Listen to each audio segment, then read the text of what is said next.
Hello, fam. My name is Brehon and I'd like to welcome you guys back to the channel where we love talking about everything finances, whether it's great stocks, great crypto. We love talking about great books, and we love talking about personal development.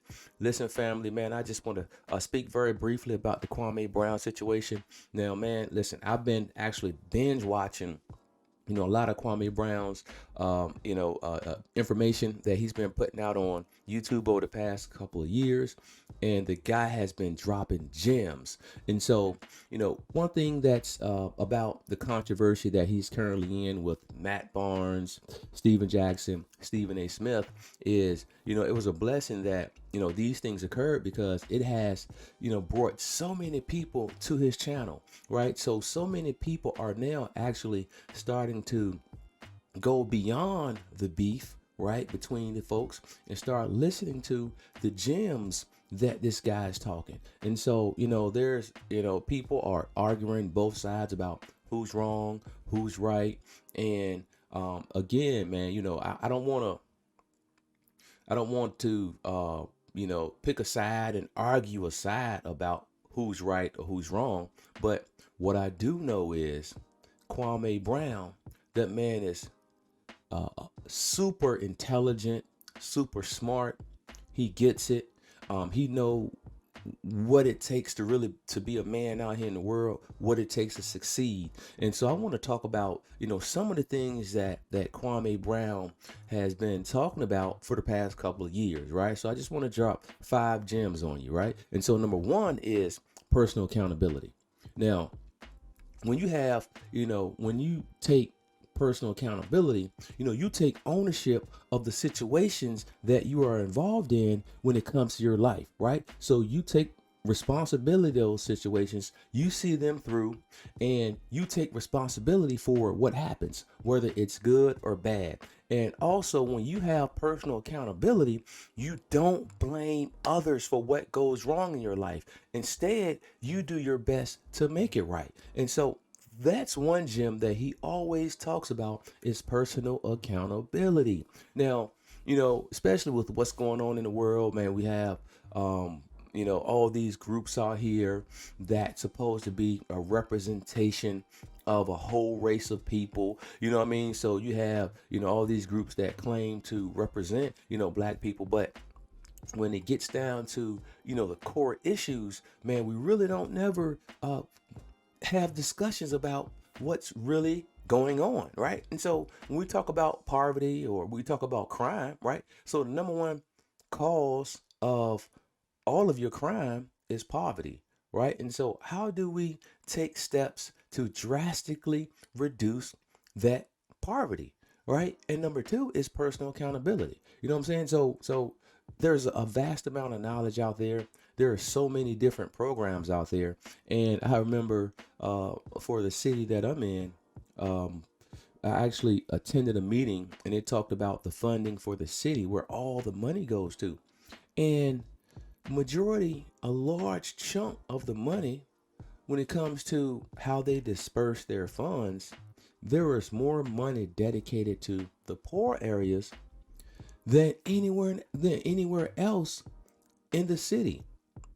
And I always ask myself, why is it that nothing's being solved, right? It's almost like you want to keep the people in those particular situations, right? And so, again, personal accountability is a big thing. And I remember, talk about racism, what's holding us back as a people. And I remember when I went to work for this chemical plant, right? And so when I started working at the chemical plant, you had the white folks doing the high paying jobs and they were a little bit easier. And then you had the blacks doing the low paying work, which was a little bit tougher, right? And so this isn't, an opinion. This is a fact. This is how the facility was set up. And I just, I did a tour in the military. And so once I got out of the military, I went to work for this place. And for the life of me, I couldn't understand how or why it was set up this way. And so I started, learning that particular job that I was initially assigned to, and then I started asking people, these other folks in the higher paying jobs, about what they do. Hey, show me that. Show me this. And so we had a manager who took over the plant. And he was from Canada. And so he didn't give a damn about nobody, man. He was just a complete asshole, just straight up asshole. And he was an asshole to everybody. And so, so he was different from the mindset of the rest of the people at the facility, because a culture was established and he was out of the loop on that. And so I would go over there and try to figure out what it is those guys do. And so I would spend time with the chemist. So at a chemical plant, we had to run all these type of chemical analysis, right? And so I would learn how to test for pH. I would learn how to test for alkalinity. I would learn how to make sure, because we manufacture it. We manufacture it sodium hypochlorite, which is a common name, which is the chemical name for bleach, right? So bleach is composed of 3 chemicals. It's water, chlorine, and sodium hydroxide, right? Sodium hydroxide. And so, I would have to go in there and learn how to, set the settings up so we could properly get the proper amount of chlorine into the tanker. And so it was a great job. I learned a lot, especially when it comes to chemicals. And so, performing chemical analysis on, 40, 50 different chemicals. And so the manager saw that I was learning, this type of stuff. And, but again, he was an asshole. And so I would actually go out there and ask, some of the white guys, hey man, how do you do this? The drivers would come in and, so the white guys would fill their tankers up for them, take them to the scales, weigh them, and park them for the truck drivers. And the truck drivers would come get their loads and ride on out. And I went over there and I asked, the guys that was doing that, they didn't want to teach me. They didn't want to show me. And so I had a black driver come in. And I sit there and I asked him, I said, look, man, how do you, back this thing up? It was 18-wheeler, first time ever driving one. How do you, back this thing up? And he showed me. And so, for one day, I would, finish my work up really, really, really fast. And I would try to, practice, right? Practice driving the tanker forward, backing it up, driving it forward, backing it up. And so then, I started to, learn more about the overall business, right? So I was taking personal accountability, man, because no one could stop me. You know what I mean? So that was my mindset. And so, but again, I had an asshole manager, right? And so the manager was the type of guy that, man, he would talk shit to you if he feel like you're not working fast enough, not working hard enough, if you're sitting around too long, And so one day he actually, finished doing some things, and I was over there taking a break. He came over there, started yelling at me, hey, man, what the hell is wrong with you, man? We got stuff we need to do, and you sitting on your ass. And so me, having, I was in the military, but before the military, man, I was in the streets doing some things. And so, but I never let anybody talk to me that way. And so he was a little short guy, man, about 5'8", man, had that Napoleon complex. And so I stood up, I said, listen, man, we are here. We're working our ass off. We're doing the things we need to get done. At the end of the day, if the work's not done, then you come out here and complain. But besides that, man, you go back in the office, sit around, get the AC, and just chill. You know what I'm saying? I walked away, turned my back from them, and I went to work, right? And so, my coworkers, man, they started, asking me for my phone numbers and say, hey, man, this might be your last day, man. Let me get your phone number. Let me see if I could, we can hang out afterwards, because the day may be your last day. But at the end of the day, right, the manager called me in and he said, hey, man, look, I've been watching you. And, I like how you carry yourself out there, in the facility. And so I'm going to tell you this, right? You're not afraid of me, so you won't be afraid of anybody else. And so what I'm going to do is I'm going to promote you to the lead man. You know what I'm saying? So he promoted me to the lead man position, right? And so now I got another hurdle to cross, right? Because I did have a few white folks that I was friends with, right, at the job. And so when they would come and tell me, say, hey, man, this guy right here, he said, that nigga better never come say anything to me. You feel me? And so now I'm like, okay, cool. And so what I would do is I go right over there and I have a discussion with them. You know what I'm saying? And so, and it's about overcoming fears, man, and being, personally accountable for the things you want, the things you don't want in life. And so, I walked over there to him, man, and we had some words and had some discussions, but it was all professional. And so, anyway, man, that was a great opportunity, man. But my manager, he was an asshole. He promoted me to the lead man, and eventually I made it to the number 2 guy running the whole facility. You know what I'm saying? But again, I could have been mad or pissed off by the situations at the facility because white people did this and black people did that. I could have quit. You know what I mean? But what I did was I persevered, and I ended up running the whole entire facility. And now I'm holding meetings, weekly meetings with everyone. And so what I did was I created cross-functional training. So I said, listen, this guy over here, he's going to learn your job. This guy over here, he's going to learn your job. So I want you to spend 1 week with him, and then he's going to spend 1 week with you. And then I'm going to create an environment where everyone could do everything. So I could build up everybody's pay. So everybody could get paid. You know what I mean? So that's how you do it. So some people could sit around and complain about this situation, or you have others that make shit happen. And that's what I did, man. So I became the man at the plant, and I created a whole different culture, created a whole different environment. And you know what I'm saying? Some people had to terminate. Some people had to let go. But other than that, man, I created a winning environment. I brought all the brothers up to everybody's level, man. And so that's how you do things. So but it all begins with personal accountability, man. You know what I'm saying? And number two is focus, right? And so the focus, number 2, is keeping the main thing. And that's what I love about Kwame's message. You know what I'm saying? Kwame talked about, even though these people were saying things about him, man, what did you want him to do? Did you want him to viciously attack the media or viciously attack his coach when he was actually getting paid, coming from a place where he didn't have any shoes, coming from a place of extreme poverty? He's in a place where he's averaging, 60 million over a 12, 13-year career. So you talk about that's 5 million average, 5 million a year on average. So man, that's phenomenal. That guy he made a ton of money, right? And so you have people, complaining about him or complaining about the other folks when both of these guys are rich. So why would you complain? If anything, you be supporting the brother. You know what I mean? Support Kwame for all the things he had to endure and overcome those things, not just for him, but for his family also. Man, that guy, he did some things, man, in the league, and he had some good days. He had some bad days in the league, but they wasn't all bad, as the media portray. You know what I'm saying? Nobody really, talks about Christian Leitner or Adam Morrison and all these guys that were, deemed to be the next Larry Bird and all that stuff, man. But for some reason they want to talk about that brother.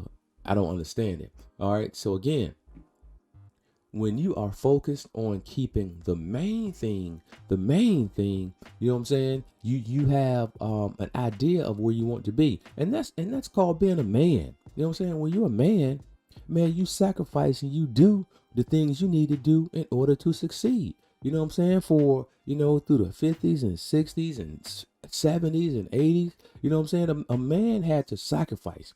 He had to go to work. He had to put up with the BS, you know what I mean? To make and to make ends meet, you know what I'm saying? To put food on his table, you know what I'm saying? He had to go through that. And so, but at the end of the day, he was focused on his goals. He was focused on the things that he wanted to achieve in life.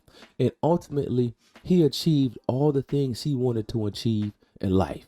You know what I'm saying? I mean, I don't know if he dreamed of being an all-star or being an MVP, but off the court, the things that he did on the court helped him achieve all the things that he wanted to do off the court, right? And so, man, listen, number 1, personal accountability. Number 2, focus. And number 3, financially disciplined, right? You got to be financially disciplined in life. He talks about this, man. People want to go and spend all their money on, expensive cars and expensive clothes and expensive homes and stuff. And I know a lot of people out there now that's actually, they don't have, 6 to 12 months of money saved up in the bank. because they are trying to keep up with the Joneses, right? So, they see this guy get an expensive car, so they feel like they need to go and grab one. There's absolutely nothing wrong with buying nice things, right? But at the end of the day, make sure you have the money in the bank to buy those nice things. Don't be foolish with your money. If you're saving 15, 20% of your income, man, you should be able to go out there and, buy whatever you want. You know what I mean? Because you're being financially disciplined. You have money saved, you have money put away for your future, and you're investing in your future. So that's what this channel is about. It's about investing in yourself and investing in your future. So again, this guy Kwame Brown got land, got tractors, yeah. So he's doing a lot, man. He's doing a lot, and again, some people, rich people, man, they don't even know how to, change a tire on a car. I remember seeing DJ Envy video out there. The dude didn't even know how to change a tire. You know what I mean? Which is crazy to me. And so again, you have some men out there with absolutely, they have they're not mechanically inclined at all. They don't know how to do anything. As a man, I believe that you should be able to know how to change the oil, or know how to check the oil in the car. You know what I'm saying? Know how to change your air filter in your car, or know how to change the brakes in your car, man. Those are things that I love to do because I'm mechanically inclined. And so I could pay the money to get that stuff done, but oftentimes I like to just do some of that stuff on my own, man. It's fun to me. You know what I mean? So, and again, that actually saves me a little bit more money, right? And so, again, we're talking about the financially disciplined piece. Man, Kwame drops a lot of jewels on it. And next is, go along, get along. You know what I'm saying? And so, in the world now, man, it's all about trying to impress people. You know what I'm saying? So social media has been a gift and it has been a curse because not everyone, but a lot of people on social media are basically, living a lie. You know what I mean? They present this idea that they're so successful, but ultimately they're not. You feel me? So that's why, I would never present that idea. And also, when you get into certain cliques, man, when he's talking about, the guys on ESPN, man, you know what I'm saying? So there's a narrative that they want to push, right? And so if you're not pushing that narrative, man, they don't want to deal with you. You know what I'm saying? And so, it's you can talk about certain things. I remember, Stephen A. Smith, man, that guy never talked about black issues, right? Never talked about black issues until Shannon Sharp.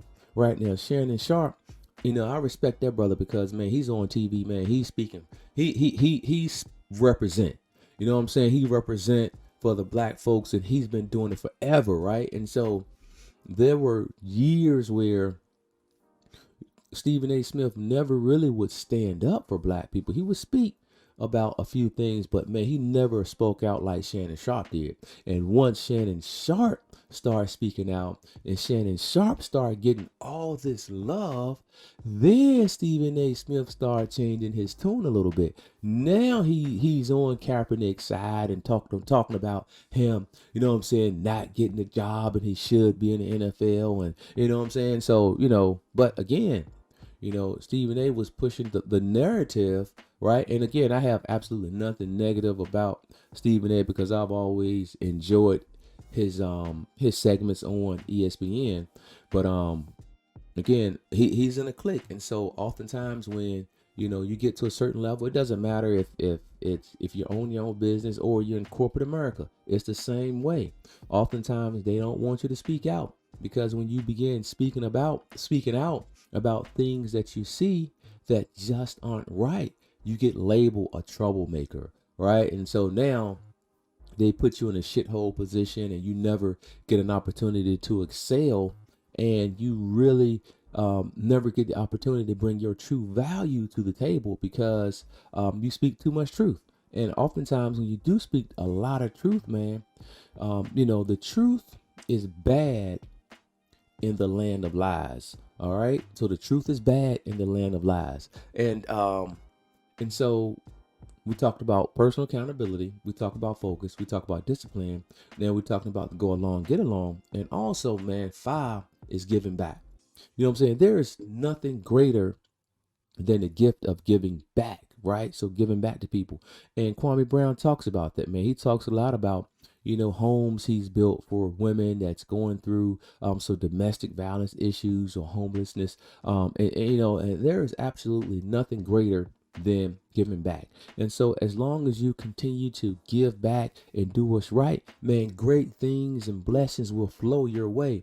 And that's why I love giving back to the homeless shelters, the boys and girls clubs. I love giving back to, I give money to victims of domestic abuse. And again, you know what I'm saying? So my father, he was homeless. He walked the streets homeless for a minute, then died in an abandoned car. So that kind of resonates with me when it comes to giving back. All right.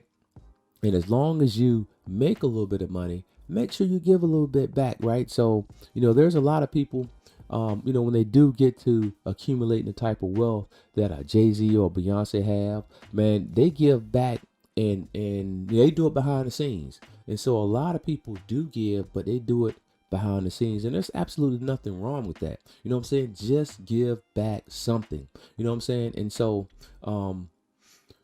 when you are young and starting out broke, you don't have money, but you have more time. So you can give your time, right? Because time is more valuable than anything, right? So you give your time. And then as you start making more money, you have less time. So then you can give a little bit of money, and that's all the same, whether it's giving your time or giving your money. Man, if you're continuously giving those two, the blessings will flow your way. So those are the 5 things I picked up from Kwame Brown. I got a lot more gems that I have, but those are the 5. And Kwame Brown, man, just keep doing what you're doing. Keep being a positive influence out here to the community. We love it. I'm glad that you guys got into this beef because it brought more people, hundreds of thousands of people to your channel. Hundreds of thousands of people are subscribing to your channels, and hundreds of thousands of people are agreeing with you and supporting you. My brother, I salute. Now, if this video added any value to you, hey, please give me a like, hit the subscribe button, and keep coming back for more wealth building information. Peace.